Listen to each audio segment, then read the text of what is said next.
Now we're going to take a moment to look at descending intervals. It's similar to our system where we were working with ascending intervals, where we have an interval and a note, and we're going to find the other note. With ascending intervals, you had the bottom note, and you were going to notate the top note. Here, now you have the top note, you're going to notate the bottom note. It's important to keep in mind back when we first started talking about this, that the scale pattern that we're using is talking about the tonic up to each scale degree. It's not talking about the tonic down to each scale degree. And this is a common mistake that a lot of people make when they're first doing descending intervals. They think that it's going to be exactly the same interval from the tonic up to each note as it will be from the tonic down to those same notes. But if you really look at that on a keyboard or even on a staff, you'll realize pretty quickly that's not true. But don't fear, because we can still use the same process with a slight adjustment. There's two different approaches to this. One is perhaps a little more simplistic and clunky, but it still gets the job done. And one is a little bit more complex but elegant, and I think is a little better. I'll show you both ways, and you can use whichever one works better for you. The first way, we're going to use a method that I call guess and check, which there's probably a guess and check in a lot of different classes. In this case, we're looking at a major third below C. Well, I know the quantity is 3, and that's going to produce some type of A. I can just count down C, B, A. Those are my 3. So I know it's some type of A. Now I can guess. I can guess and then check it out. So in this case, I'm going to guess that it's A natural is going to produce me a major third. So I think in terms of what's the key of A? Well, A has 3 sharps. What are those 3 sharps? One of them is C. That means A to C sharp is a major third. A to C natural is not, and I have to adjust it. You're going to think like, okay, well, I can lower C from C sharp to C natural, and I can lower A from A to A flat, and then I can get my answer, right? Or perhaps another way to think of it is, well, then what about the key of A sharp or A flat or something like that? And you can approach it from that standpoint. We said A to C sharp is a major third, but I can't change the given note. I can't change the prompt to the question. So by lowering C sharp to C natural, then I have to lower A to A flat. It gets me the answer. Occasionally it's a little bit clunky. Okay? The second method that I like to use is what I call the rule of 9. Okay? And the rule of 9 states that an inverted interval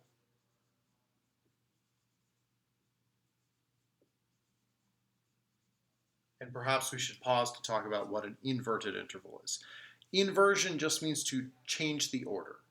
So instead of talking about C down to A, I would be talking about C up to A. I just take whatever the order of the notes are and I flip them around. Just change the orientation. So rule of 9 says an inverted interval, which is what we're trying to find. Instead of thinking of the ascending, we're trying to find the descending. We're trying to flip the interval we already know around. Inverted interval equals the equals 9 minus the old interval.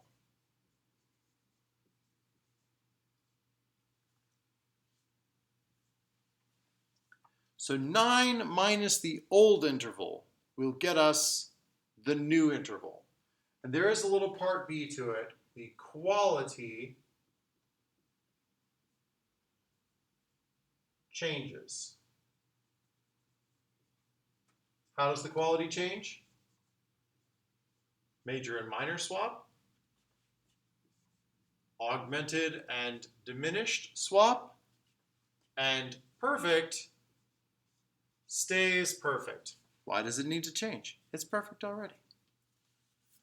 So in this case, instead of thinking of a perfect fourth down and trying to guess and check, I just think, well, 9 minus 4 equals 5. So instead of thinking of a perfect fourth down, I'm going to think of a perfect fifth up. And because it's a perfect interval, it's going to be the same both ways. So on B, a perfect fifth up would be F. So I'm just going to write that F down here instead. Now I think, what's the key signature for B and what's on F? Well, I can think B major or B minor because it's a fourth. So B major or B minor, they're sharp keys, and F is sharped. So I know that B up to F sharp is a perfect fifth. 9 minus 5 equals 4, so B down to F sharp is a perfect fourth. Let's do that system one more time for the next one. A major seventh is what I'm looking for. So 9 minus 7 gives us 2, and major swaps to minor. So instead of a major seventh down, I'm looking for a minor second up. Well, this is a D. What's a minor second above D? It's E flat. And I just write E flat down here. There's no guessing and checking. I do all of my work right before in just determining what the note is. So I have a minor sixth going down. But to find a minor sixth going down, I can instead think about 9 minus 6 equals 3. Minor swaps to major. A major third going up. What's a major's third note? Or what's the major third above A? It's a C. Specifically, it's a C sharp. And I just write C sharp down here. That's my process. If I know my key signatures, it comes very quickly. I can determine the letter note really, really fast. A perfect fifth down is the same thing as a 9 minus 5 is 4. Perfect stays perfect. A perfect fifth down is the same thing as a perfect fourth up. So in E, what's my fourth? Think about the key signature of E. It's an A. Is anything on A? Nothing's on A. So perfect fourth up from E is A. So now I know E down to A is a perfect fifth. It's very important that you remember to write it below, which is why in this case I'm using 2 different colors of markers, so you keep track of which one the given note is. Every year I'll have at least one person try to change the given note to make the answer just a little bit easier and more obvious. And, well, they learned the hard way that just makes it automatically wrong. So watch out for that. All right, a minor third down is the same thing as a major what up?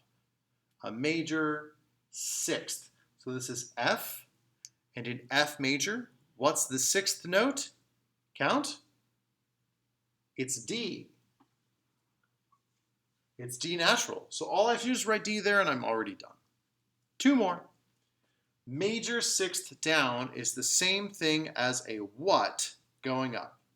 9 minus 6, quality changes. A minor third going up. So I'm in A. What's the third note of A minor? Well, they're all natural, right? C.